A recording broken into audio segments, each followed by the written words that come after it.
اللہ اکبر سبحان اللہ الحمدللہ استغفر اللہ نحمدہ و نصلی علی رسولہ الکریم اما بعد اعوذ باللہ من الشیطان الرجیم بسم اللہ الرحمن الرحیم۔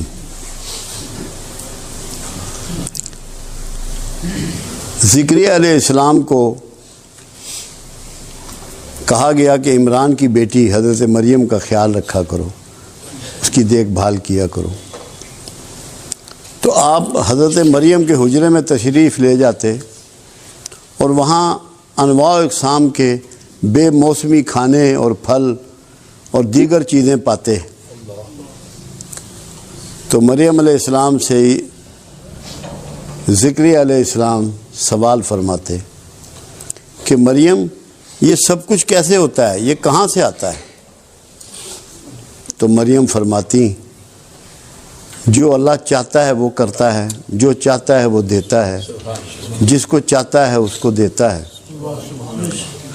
تو یہ رحمت کا نزول جب وہاں ہو رہا تھا تو زکریا علیہ السلام نے بیٹے کی پیدائش کی دعا اسی مقام پہ کھڑے ہو کے کی جہاں یہ رحمت اللہ کی برس رہی تھی۔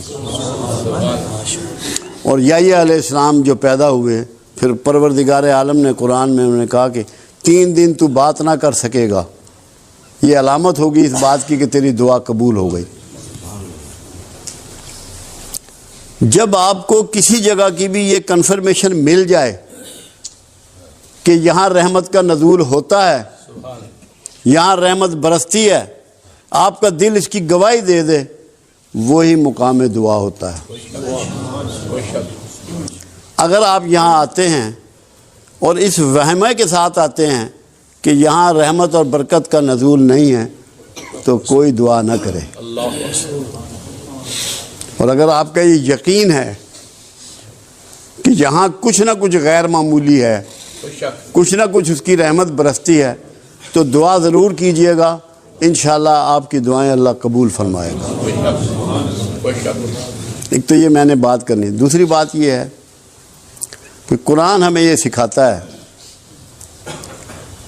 کہ کیا ہو گیا ان لوگوں کو کہ جو اپنی جانوں پر ظلم کر بیٹھے ہیں، کیوں نہیں میرے رسول کے پاس جاتے اور درخواست گزار ہوتے کہ ہمیں اللہ سے بخشش لے دو، اور رسول تمہارے لیے بخشش مانگے اور میں بخش دیتا۔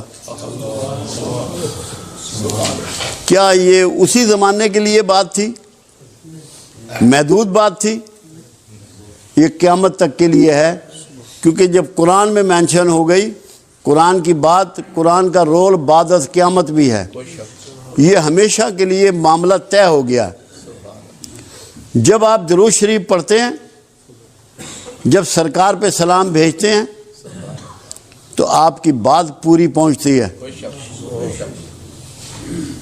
مگر ہمیں کرنا کیا ہے؟ پہلے ہمیں اس بھید کو سمجھنا ہے۔ جو رسول اللہ پسند کرتے ہیں ہمیں اسے پسند کرنا ہے،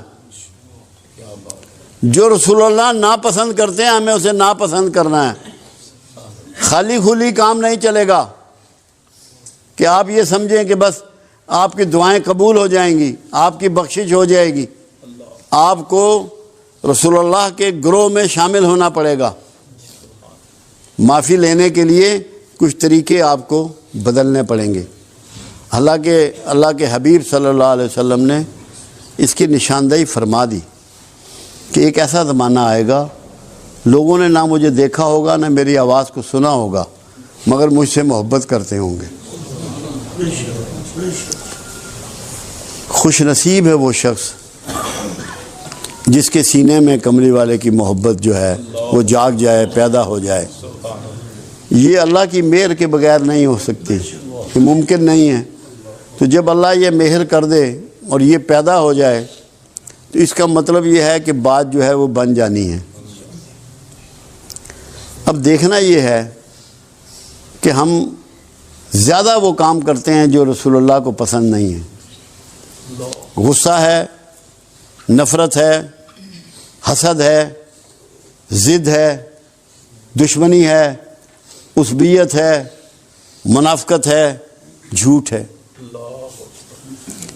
کیا یہ چیزیں عمل میں لانے کے باوجود آپ سمجھتے ہیں کہ آپ کا رسول اللہ سے گہرا تعلق ہے، پیار کا تعلق ہے، محبت کا تعلق ہے یا اپنے آپ کو دھوکہ دے رہے ہیں؟ آپ کو سچائی اپنانی پڑے گی، محبت اپنانی پڑے گی، شرافت اپنانی پڑے گی، پاکیزگی اختیار کرنی پڑے گی، یہ آپ کو چینج کرنا پڑے گا۔ اب آپ دیکھیے کہ کچھ لوگ آپ کے پاس آئے اور انہوں نے کہا کہ رسول اللہ صلی اللہ علیہ وسلم، ہم جب آپ کے پاس آتے ہیں تو جو اصحاب صفہ آپ کے پاس بیٹھے ہوتے ہیں ان کی جوئیں ہمیں چڑھ جاتی ہیں، ان کی جوئیں ہمیں چڑھ جاتی ہیں، ہمارے لیے ملاقات کا ٹائم کچھ الگ کر دیجئے۔ میرے آقا کو تکلیف بہت پہنچی، انتہائی ذوق پہنچا۔ آپ نے ان کے لیے نہ کوئی ٹائم مقرر کیا، نہ اس بات کا جواب دیا، خاموش ہو گئے۔ مگر اس دن آپ نے ایک دعا فرمائی، اے اللہ، یہ میرے آقا کی دعا ہے، مجھے مسکینوں میں رکھ، انہی میں مارنا اور انہی میں اٹھانا۔ اب یہ آپ لوگوں کے لیے ہے آج۔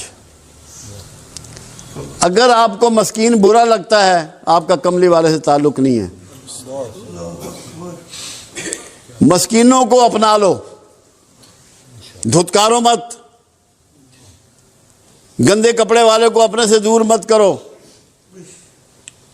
کمزور حیثیت کے آدمی سے نفرت مت کرو۔ اگر چاہتے ہو کہ تمہیں کملی والے سے فیض ملے، تمہیں اس کی شفاعت نصیب ہو، تو سوچ کو بدلو، یہ ارادہ کر لو کہ مسکینوں میں رہنا چاہتے ہیں میرے آقا، مسکینوں میں مرنا چاہتے ہیں، مسکینوں میں اٹھنا چاہتے ہیں۔ ہم کہاں کھڑے ہیں؟ ہم کہاں کھڑے ہیں؟ ہم کیا کر رہے ہیں؟ کیونکہ بہت زیادہ دعویٰ پورے معاشرے میں بکھرا ہوا ہے۔ ہر کوئی یہ سمجھتا ہے کہ میں رسول اللہ سے محبت کرتا ہوں، میں رسول اللہ سے عشق کرتا ہوں، مگر کیا اس کے رویے سے یہ باتیں چھلکتی ہیں؟ یہ احساس ہوتا ہے کہ میں کیا کر رہا ہوں، مجھے کیا کرنا چاہیے؟ اپنے اس سوچ کو بدلنا ہے۔ یہاں آنے کا آپ کا مقصد ہی یہ ہے، یہاں بنیادی طور پہ ہمارا سکول آف تھاٹ جو ہے وہ تصوف ہے، جو تمام اولیاء اعظام کا سلسلہ چلا آ رہا ہے، نسل در نسل چلا آ رہا ہے۔ وہ صفائے قلب کو بلیو کرتا ہے، اپنے اندر کی صفائی اس کا منشور ہے، اس کا ماٹو ہے۔ غصہ موجود ہے، نفرت موجود ہے، شدت موجود ہے، اور پھر بھی اندر محبت ہے تو کیسے ہوگی؟ محبت درد کے بغیر نہیں ہو سکتی۔ جب اللہ کے رسول صلی اللہ علیہ وسلم راتوں کے کھڑا ہو کے امت کی بخشش کی دعائیں کرتے ہیں، امت کی عافیت کی دعائیں کرتے ہیں، امت کی مغفرت کی دعائیں کرتے ہیں، کیا یہ بغیر درد کے ہے؟ کیا سینے میں سے دعا نکلتی ہے بغیر درد کے کسی کے لیے؟ کیا یہ ممکن ہے؟ کیا ڈرامہ کیا جا سکتا ہے؟ اس درد کو اپنانا ہے۔ میں آپ کو یقین دلاتا ہوں، اگر آپ کے اندر تھوڑا سا بھی درد پیدا ہو گیا، ہم قیامت کے قریب کے زمانے میں ہیں، سرکار سے دوری کے زمانے میں ہیں، تو تھوڑا سا بھی آج کا جو درد ہے نا، وہ آپ کی کائنات کو بدل ڈالے گا۔ اس کی ابتدا آپ نے اس طرح کرنی ہے کہ آج سے، ابھی سے مسکینوں کو چھاتی سے لگانا ہے، اور اس لیے لگانا ہے کہ یہ آقا کی پسند ہے۔ مسکین سرکار کی پسند ہے، جو سرکار کی پسند ہے وہ میری پسند ہے، یہ بنا لینا ہے اس کو۔ اگر یہ بن گیا، باخدا آپ سب کامیاب ہو جاؤ گے۔ میں اللہ کو گواہ کر کے کہہ رہا ہوں کہ آپ کامیاب ہو جاؤ۔ میں یہی تڑپتا رہتا ہوں، یہی سوچتا رہتا ہوں، دن میں بھی یہی غور کرتا رہتا ہوں کہ کس طریقے سے، دیکھیں آج سے 40 سال پیچھے جائیں، 50 سال پیچھے جائیں، ہمارے پاس اسباب بہت کم تھے، کسی کے پاس اسباب نہیں تھے اتنے، ہم سب ایک جیسے حالات کے لوگ ہیں،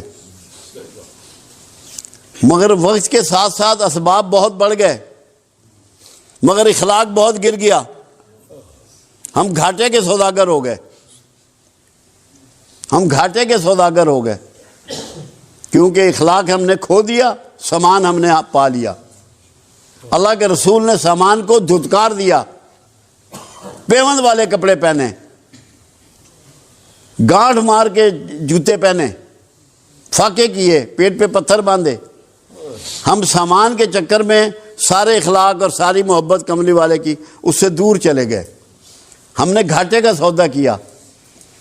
سوچ کو بدلیں، سامان سے مرکز کو ہٹائیں، اس دل کو اور دماغ کو اخلاق کی طرف مائل کریں، جس میں درد ہو، انسانیت ہو، شرافت ہو، احساس ہو، کسی کی خدمت ہو، کسی کی سیوا ہو، دلجوئی ہو، دلداری ہو۔ یہ جب تک نہیں کریں گے، یہاں آنے کا مقصد، محفلوں کا مقصد پورا نہیں ہوگا۔ میں تو یہ چاہتا ہوں کہ میرے جو دوست یہاں آتے ہیں، میرے ساتھی جو یہاں آتے ہیں، یہ کسی کو نہ بتائیں کہ ہم کہاں جاتے ہیں، کوئی تعارف نہ کرائیں، ان کے رویے سے پتہ لگے کہ ان کا استاد کون ہے، ان کے چلنے سے پتہ لگے، ان کی بات کرنے سے پتہ لگے، ان کے کاروبار کرنے سے پتہ لگے، ان کی نوکری کرنے سے پتہ لگے کہ کہاں بیٹھتے ہیں یہ، کس کے پاس جاتے ہیں، کس سے سیکھتے ہیں۔ اگر یہ نہیں ہے تو میں بھی غلطی پہ ہوں اور آپ بھی غلطی پہ ہیں۔ چسکا نہیں لینا، بابا جی نے بڑی گال کی تھی، اس کا کوئی فائدہ نہیں۔ جو آپ کے سینے کو چیر دے بات وہ ہے، اندر احساس پیدا ہو جائے، اندر جاگ جائے آپ کا، میں پتہ ہو تنہائی میں اسی لیے ظفر صاحب، آج مجھے ٹیلی فون پہ صبح بات ہو رہی تھی منڈی باؤلدین، کہنے لگے آپ نے جو فارمولہ دیا ہے اس پہ میں غور کرتا ہوں تو حیران رہ جاتا ہوں۔ میں نے تقوی کے لیے ان کو یہ سمجھایا تھا کہ تقوی وہ ہے، متقی وہ ہے جس کی تنہائی پاکیزہ ہے، جس کی تنہائی پاک ہے۔ اگر آپ کی تنہائیوں میں خیالات اچھے نہیں ہیں تو آپ متقی نہیں ہیں۔ تو یہ سمجھنے کی چیزیں ہیں۔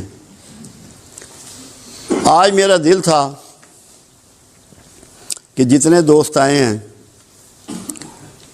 کوئی بندہ ہم میں سے ایسا نہ ہے جس کے کوئی جسمانی، کوئی نفسیاتی، کوئی معاشرتی، کوئی معاشی، کوئی روحانی مسائل نہ ہوں۔ ایک تو یہ ہم قیامت کے قریب کے زمانے میں ہیں، پھر دین سے بہت دوری ہے، قرآن سے بہت دوری ہے، اچھے لوگوں سے بڑی دوری ہے۔ وہ میاں محمد بخش کا شعر ہے نا، جس کپڑے پھول بدے ہون خوشبو آئے رومالوں۔ وہ سنگت کی بات ہے، پھول جس کپڑے میں بھی لپیٹ جائیں اس کپڑے میں بھی خوشبو بکھر جاتی ہے اور پھیل جاتی ہے۔ ایسے ہی کسی اللہ والے کے ساتھ تعلق جوڑنے سے یہ ہوتا ہے کہ اس کی خوشبو آپ کے سینے میں بس جاتی ہے، آپ میں کچھ نہ کچھ احساس پیدا ہو جاتا ہے، اللہ کا ڈر اور خوف اور کملی والے کی محبت اس میں بیٹھ جاتی ہے آپ کے سینے میں، آپ کے دل و دماغ میں۔ تو میں چاہ رہا تھا کہ میرے جتنے دوست آج آئے ہیں، کیونکہ ایک تو میرا یہ ایمان ہے اور میرا یہ یقین ہے کہ یہاں رحمت برستی ہے۔